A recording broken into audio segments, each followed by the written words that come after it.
जय गुरु जी। शुक्राना गुरु जी। महापुराण पंचम युद्ध खंड का 13वां अध्याय। शिव जी का इंद्र को जीवन दान तथा बृहस्पति को जीव संज्ञा प्रदान। व्यास जी बोले, हे ब्राह्मण, हमने यह बात पहले सुनी है कि भगवान शंकर ने ही जलंधर का भी वध किया था। यदि यह सत्य है तो कृपा कर मुझे शंकर जी का वह चरित्र विस्तार पूर्वक सुनाइए। सूत जी कहते हैं, जब व्यास जी ने उन महामुनि से इस प्रकार पूछा तो वाक्य विशारद सनत कुमार जी ने कहा, हे मुने, एक समय जब देवगुरु बृहस्पति और देवराज इंद्र कैलाश में शंकर जी का दर्शन करने गए तो शंकर जी ने अपनी भक्ति की परीक्षा ली। उन जटाजूटधारी दिगंबर ने उनके मार्ग में ही अवरोध कर दिया। यद्यपि वे तेजस्वी, शांत, लंबी भुजा और चौड़ी छाती वाले गौर वर्ण अपने विशाल नेत्रों से युक्त तथा सिर पर जटाधारे वैसे ही बैठे थे, तथापि उन शंकर जी को न पहचान कर दुर्बुद्धि इंद्र ने उनका नाम धाम आदि परिचय पूछा और कहा कि शंकर जी अपने स्थान पर ही हैं या कहीं गए हैं। इस पर उन तेजस्वी ने कुछ न कहा, परंतु त्रिलोकी के ऐश्वर्य से गर्वित इंद्र कब तक चुप रहते। उन्होंने क्रोध कर तपस्वी से घुड़क कर कहा, अरे मैं पूछता हूँ तू उत्तर क्यों नहीं देता? मैं अभी ही तुझे इस वज्र से मारता हूँ, फिर देखूंगा कि तुम दुर्मति की रक्षा कौन करता है। ऐसा कह वह क्रुद्ध हो इंद्र ने ज्यों ही उस दिगंबर को मारने के लिए हाथ में वज्र लिया, त्यों ही सदाशिव ने वज्र सहित इंद्र का हाथ स्तंभित कर दिया और विकराल नेत्र कर भगवान शंकर ने ज्यों ही उसे देखा, त्यों ही ऐसा विदित मानो वह दिगंबर प्रज्वलित हो उठा है और तेज से जला देगा। भुजाएं स्तंभित होने से इंद्र के क्रोध और दुख का अंत न रहा, परंतु जो ही बृहस्पति जी ने उस पुरुष को प्रज्वलित देखा, त्यों ही अपनी बुद्धि से उन्हें शंकर जानकर प्रणाम किया और दंडवत कर बहुत सी स्तुति भी की। फिर इंद्र जी को भी शंकर जी के चरणों में गिराया। शिव जी से बृहस्पति ने कहा कि हे दीनानाथ, हे महादेव, अपना क्रोध रोककर इंद्र के अपराध को क्षमा कीजिए। बृहस्पति जी के वचन सुनकर महेश्वर गंभीर वाणी में बोले, हे बृहस्पति, मैं अपने नेत्रों से निकले हुए क्रोध को कैसे रोकूं? बृहस्पति जी ने कहा, क्यों भगवान, भक्तों पर सदैव दया ही करनी चाहिए। भला अपना भक्त वत्सल नाम तो सार्थक कीजिए। आप अपने इस तेज को कहीं अनियंत्र स्थापित कर इंद्र का उद्धार कीजिए। तब भगवान शंकर ने गुरु बृहस्पति से कहा, मैं तुम्हारी स्तुति से प्रसन्न हूँ। तुमने इंद्र को जीवन दान दिलवाया है, इससे मैं अपने वर द्वारा तुम्हें जीव नाम से विख्यात करता हूँ। मेरे नेत्रों की अग्नि अब इंद्र को पीड़ित न करेगी। बृहस्पति से ऐसा कह कर भगवान शंकर अपने माथे के अग्नि में नेत्र से निकले हुए तेज को अपने हाथ में लेकर क्षीर समुद्र में डाल दिया। फिर लीलाधारी भगवान अंतर्ध्यान हो गए। इंद्र और बृहस्पति भय से मुक्त हो परम दुखी हुए। इस प्रकार जिसको जानने की इच्छा थी, उन्हें जानकर इंद्र और बृहस्पति अपने स्थान को चले गए। शिव पुराण पंचम युद्ध खंड का 13वां अध्याय समाप्त। जय गुरु जी। शुक्राना गुरु जी। ओम नमः शिवाय। शिव जी सदा सहाय। ओम नमः शिवाय। गुरु जी सदा सहाय। जय गुरु जी। शुक्राना गुरु जी। पंचम युद्ध खंड का 14वां अध्याय। जलंधर की उत्पत्ति और विवाह। व्यास जी बोले, हे सनत कुमार जी, आपको नमस्कार है। अब कृपा कर आप यह कहिए कि जिस समय शिव जी ने अपने माथे का वह तेज क्षीर समुद्र में डाल दिया, उस समय क्या हुआ? सनत कुमार जी ने कहा। सनत कुमार जी बोले, हे तात, जब शिव जी ने अपना तेज क्षीर समुद्र में डाल दिया, उस समय वह शीघ्र ही बालक हो गंगा सागर के संगम पर बैठकर अत्यंत उच्च स्वर में संसार को भय देने वाला रुदन करने लगा। उसके रुदन से संसार व्याकुल हो गया। लोकपालों के भी मन में व्याकुलता हुई। अधिक कहने से क्या है, चराचर चलायमान हो गया। शंकर सुवन के रुदन से ब्रह्मांड व्याकुल हो गया। समस्त देवता और मुनि व्याकुल होकर लोक पितामह ब्रह्मा जी की शरण में गए। सबने मिलकर ब्रह्मा जी को प्रणाम किया और स्तुति की। फिर कहा, हे पितामह, यह तो बड़ा भयंकर समय उपस्थित हुआ है। हे महायोगिन, इसका नाश कीजिए। देवताओं की ऐसी बात सुनकर ब्रह्मा जी सत्यलोक से उतरकर समुद्र के तट पर उस बालक को देखने आए। समुद्र ने ब्रह्मा जी को आते देख उस बालक को उठा उन्हें प्रणाम किया और पुनः उनकी गोद में दे दिया। तब विस्मित हो ब्रह्मा जी ने पूछा, हे सागर, तुम शीघ्र ही कहो कि यह बालक किसका है। समुद्र ने विनम्र शब्दों से कहा, हे भगवान, यह तो मैं नहीं जानता, किंतु मुझे इतना अवश्य ज्ञात है कि यह गंगा सागर के संगम में प्रकट हुआ है।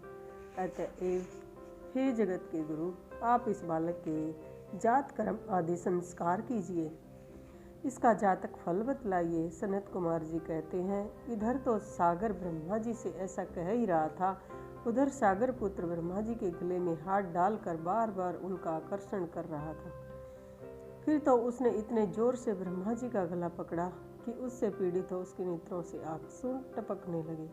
किसी प्रकार ब्रह्मा जी ने दोनों हाथों से बल लगाकर अपना गला छुड़वाया और सागर से सादर कहा कि हे सागर, मैं तुम्हारे पुत्र का जातक फल कहता हूँ, सुनो।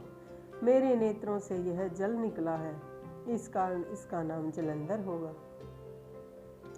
यह उत्पन्न होते ही तरुण हो गया है, इससे यह सब शास्त्रों का पारगामी, महापराक्रमी, महाधैर्यवान, महायोद्धा और रणदुर्मद होगा। यह युद्ध में कार्तिकेय के समान धीर, सर्वविजयी एवं संपत्तिशाली होगा। यह बालक सब दैत्यों का अधिपति और विष्णु जी को जानने वाला होगा तथा यह कहीं भी नहीं हारेगा। एक शंकर जी को छोड़ यह सबसे अवध होगा और जहाँ से उत्पन्न हुआ है वहीं चला जाएगा। इसकी स्त्री बड़ी पतिव्रता, सौभाग्यशालिनी, सर्वांग सुंदरी और परम मनोहर, मिष्टभाषिनी तथा शील की सागर होगी। सनत कुमार जी कहते हैं कि हे सागर, सागर के से ऐसा कहकर ब्रह्मा जी ने महर्षि शुक्र को बुलाकर उनके हाथों से उस बालक को दैत्य का राज्याभिषेक कराया और स्वयं अंतर्धान हो गए। फिर तो उस बालक को देख समुद्र बड़ा ही प्रसन्न हुआ, उसे साथ लेकर अपने घर गया। कितने ही उपाय से उसका पालन कर पुष्ट किया। फिर कालनेमी नामक असुर को बुलाकर उसकी वृंदा नामक कन्या से सहविधि ब्याह करा दिया। उसके विवाह में बड़ा उत्सव हुआ। नंद, नदी और सब असुरों को बड़ा सुख हुआ। स्त्री सहित जलंधर शुक्राचार्य के प्रभाव से असुरों का राज्य करने लगा। पंचम युद्ध खंड का 14वां अध्याय समाप्त। जय गुरु जी, शुक्राना गुरु जी। ओम नमः शिवाय। शिव जी सदा सहाय। ओम नमः शिवाय। गुरु जय गुरु जी, शुक्राना गुरु जी। पंचम युद्ध खंड का 15वां अध्याय। देव जलंधर युद्ध। सनत कुमार जी बोले, एक समय जब समुद्र का पुत्र जलंधर अपनी स्त्री वृंदा सहित असुरों से सम्मानित हो सभा में बैठा तो परम कांतिमान शुक्र जी वहां आ पहुंचे, जिसके तेज से सब दिशाएं प्रकाशित हो रही थी। तब गुरु जी को आया देख असुरों सहित सागर पुत्र ने उठकर बड़े आदर से उन्हें प्रणाम किया और तेजस्वी भार्गव से ने उन सबको आशीर्वाद दिया। फिर उनको एक दिव्य आसन पर बिठाकर वे दैत्य भी यथास्थान बैठे और सागर पुत्र ने नम्रता से यह प्रश्न किया, हे गुरु जी, राहु का सिर किसने काटा, यह आप हमें बतलाइए। इस पर शुक्राचार्य ने विरोचन पुत्र हिरण्याकश्यप और उसके धर्मात्मा पौत्र का परिचय देकर देवताओं और असुरों द्वारा समुद्र मंथन के संक्षेप में यह कथा कहकर यह बतलाया कि जब समुद्र से अमृत निकला तो उसे देव रूप से राहु पीने चला गया। इस पर इंद्र के पक्षपाती भगवान विष्णु ने ही राहु का सिर काट दिया। यह सुनते ही जलंधर के नेत्र लाल हो गए। उसने बड़ा क्रोध किया, अपने धसमर नामक दूत को बुलाकर गुरु का कहा हुआ यह वृत्तांत सुनाया और यह आज्ञा दी कि तुम शीघ्र ही इंद्रपुरी में जाकर उसे मेरी शरण गाओ। धसमर जलंधर का बड़ा निपुण दूत था। वह शीघ्र ही इंद्र की सुधर्मा नामक सभा में जा पहुंचा और कहा, हे देवताधम, तुमने समुद्र को क्यों मथा और मेरे पिता के सब रत्नों को क्यों ले लिया है? ऐसा कह तुमने अच्छा नहीं किया। यदि तू अपना भला चाहे तो उन सब रत्नों सहित देवताओं के साथ मेरी शरण आ, अन्यथा हे सुराधम, तेरे लिए बड़ा भय होगा और मैं सत्य कहता हूँ कि तेरा राज्य विध्वंस हो जाएगा। इस पर इंद्र बहुत विस्मित हुआ और कहने लगा, पहले मेरे भय से सागर ने सब पर्वतों को अपनी कुक्षी में क्यों स्थान दिया और उसने मेरे शत्रु दैत्यों की रक्षा क्यों की? इसी कारण से मैंने उसके सब रत्न हरण किए हैं। मैं भी सत्य कहता हूँ कि मेरा द्रोही सुखी नहीं रह सकता। इसी प्रकार सागर के पहले पुत्र शंखासुर ने भी मेरी शत्रुता की थी, जिस पापी को मेरे छोटे भाई हरि ने मार डाला। अब समुद्र का यह दूसरा पुत्र हुआ। इस कारण हे दूत, तुम शीघ्र जाकर समुद्र मंथन का यह वृत्तांत उसे सुनाओ। इंद्र की ऐसी बात सुनकर वह दूत शीघ्र ही जलंधर के पास आया, सब बातें कह सुनाई। उसे सुनते ही वह दैत्य क्रोध के अपने होठ फड़फड़ाने लगा और देवताओं को जीतने के लिए उसने उद्योग आरंभ किया। फिर तो सब दिशाओं और पाताल से करोड़ों करोड़ों दैत्य आने लगे। शुंभ निशुंभ आदि करोड़ों सेनापतियों के साथ जलंधर युद्ध करने लगा। शीघ्र ही इंद्र के नंदन वन में उसने अपनी सेना उतार दी। वीरों की शंख ध्वनि और घोर गर्जन से इंद्रपुरी गूंज उठी। अमरावती छोड़ देवता उससे युद्ध करने चले। भयानक मारकाट हुई।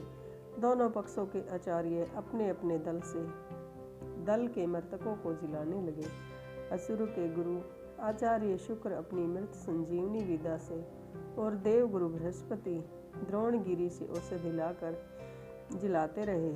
इस पर जलंधर ने अपने गुरु शुक्राचार्य से क्रुद्ध होकर कहा कि मेरे हाथ से मरे हुए देवता भी कैसे जाते हैं? जिलाने वाली विद्या तो एक आप ही के पास है, फिर यह क्या बात है? इस पर शुक्र जी ने देवगुरु द्वारा द्रोणगिरी से औषधि लाकर देवताओं को जिलाने की बात कह दी। यह सुन जलंधर और भी क्रुद्ध हो गया। शुक्र जी ने कहा, क्रुद्ध क्या होते हो?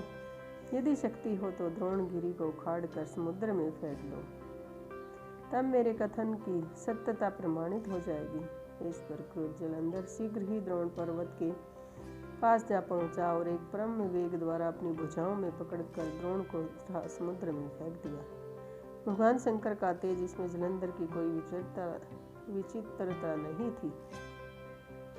पश्चात वह सागर पुत्र युद्ध गण में आ बड़े वेग से देवताओं का संहार करने लगा।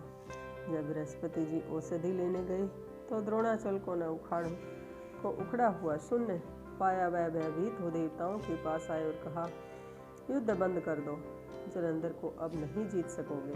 पहले इंद्र ने जो शिव को अपमान किया था, यह उसी का फल है। यह सुन देवता युद्ध में जय की आशा त्याग अत्यंत ही व्याकुल हो इधर उधर भाग गई। सिंधु सुत निर्भय हो अमरावती में घुस गया। इंद्र आदि सब देवताओं ने गुफाओं की शरण ली। जलंधर अपने शुंभ आदि और वीर दैत्यों द्वारा भागे हुए इंद्र आदि की खोज कराने लग गया और स्वयं भी मेरु आदि में उन्हें खोजने लगा। महापंचम युद्धखंड का 15वां अध्याय समाप्त। जय गुरु जी, शुक्राना गुरु जी। ओम नमः शिवाय। शिव जी सदा सहाय। ओम नमः शिवाय। गुरु जी सदा सहाय। शिव महापुराण के अगले अध्याय के लिए चैनल को सब्सक्राइब करें।